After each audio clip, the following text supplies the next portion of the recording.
Hey there beautiful friend, welcome back to my channel DroidGuide. In this video I am going to show you how to edit more fingerprints on Samsung Galaxy. You can follow this updated guide easily edit your fingerprint look. Let's get started. First of all, unlock your phone, open settings. Once you are in the main settings page, scroll down slowly. Here you can find the security and privacy option. Once you found them, simply tap on it and wait to open the page. After this page is open, locate the lock screen option, click on it. Then verify to enter your current skin lock password. After you verify it, you can open the next page. Here you can scroll down slowly, find the biometric section, tap on the fingerprint option.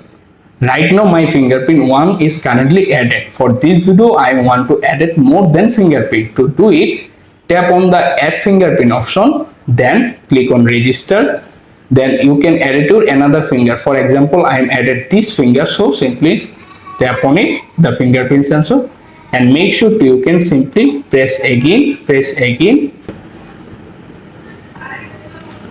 After you complete the 100% process, then simply tap on the done button and you are done. To check, simply lock your phone and try to unlock it your new finger, and this time it worked. That's it. You can easily edit more fingerprint on Samsung Galaxy phone. Thanks for watching. Like this video, also subscribe to my new channel.